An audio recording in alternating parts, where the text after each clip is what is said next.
अल्लाह का शुक्रिया, अल्लाह को पहले अल्लाह का शुक्रिया, उनका शुक्रिया है कि जो हमको ठीक कर दिए हैं।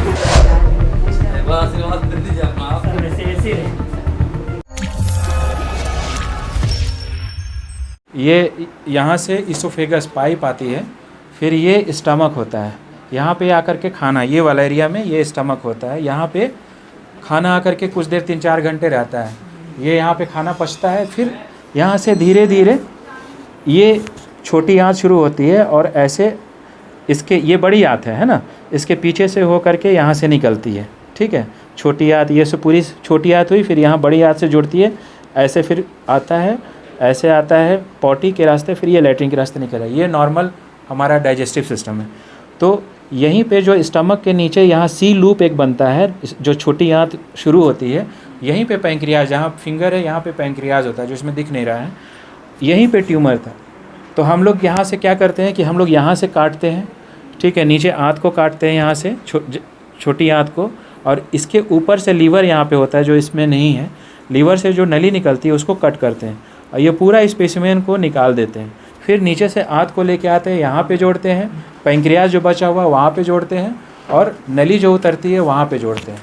तो बहुत ही कॉम्प्लेक्स सर्जरी है। ऑपरेशन 2 ऐसा ऑपरेशन हम लोगों ने किया जो इस सेंटर के लिए फर्स्ट टाइम है। इससे पहले मैंने दूसरे सेंटर में किया था, बट चूँकि हमारा सेंटर थोड़ा सा डेवलप करने में टाइम लगा, इसलिए ये सर्जरी अभी तक नहीं कर पाए थे। तो अब ये जो ऑपरेशन है पैंक्रियाटिक कैंसर का ऑपरेशन हमारे यहाँ हुआ है। जो हेड ऑफ द पैंक्रियाज में 2 पेशेंट थे, एक पेशेंट नजमा खातून 55 ईयर्स ओल्ड फीमेल, और दूसरी जो हमारे बगल में पेशेंट है वो रिजवाना है, ये भी 60 ईयर्स के अराउंड है।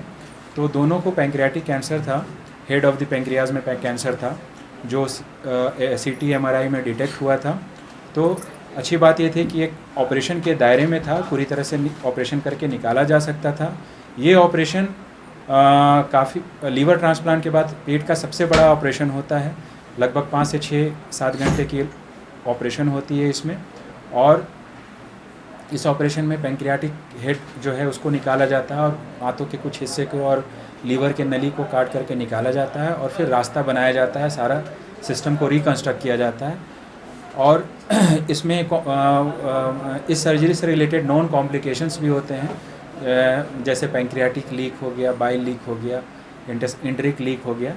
तो ये सब की वजह से पेशेंट को प्रॉब्लम होती है, कभी कभी जान पे भी बात आ जाती है। तो ये सब बताते हुए, पेशेंट को एक्सप्लेन करते हुए हमने पेशेंट टेकअप किया, और ऑपरेशन काफ़ी सक्सेसफुल रहा। ऑपरेशन के बाद हमने पेशेंट को ICU में 1-2 दिन शिफ्ट करा के रखा, उसके बाद वार्ड में ले जा कर के पेशेंट को 10 से 12 दिन में इनके डिस्चार्ज हो गई। लगभग ऑपरेशन 1 से 1.5 महीने हो गए हैं। पेशेंट बिल्कुल ठीक है और पूरी तरह से अब खाना खा रही हैं, पचा रही हैं, सब चल फिर रही हैं, सारा नॉर्मल एक्टिविटी कर रही हैं। जो इनकी बायोप्सी रिपोर्ट आई उसमें भी ट्यूमर निकला था, और वो ट्यूमर ये भी बताया गया कि वो ट्यूमर मार्जिन फ्री है, यानी पूरी तरह से ट्यूमर निकल चुका है, उसके संक्रमण अब पेट में नहीं है। लेकिन फिर भी ऐसे पेशेंट्स को हम लोग, कैंसर पेशेंट्स को फॉलोअप में रखते हैं, ताकि रेगुलर चेकअप में रखते हैं, और ये देखने के लिए कि कभी कभी फ्यूचर में भी इसके संक्रमण आ जाते हैं, इसलिए ये हम लोग पे फॉलोअप में रहेंगी। इस ऑपरेशन को करने में मैं था, डॉक्टर शहबाज, माई सेल्फ, मेरे साथ एक और सर्जन थे और असिस्टेंट थे 3-4, और बगल में हमारे डॉक्टर राजीव जो एनेस्थीसिया के डॉक्टर हैं, उनका इन्होंने काम किया था। तो ये हमारी इंटायर टीम थी जो इस सर्जरी को हम लोगों ने की है।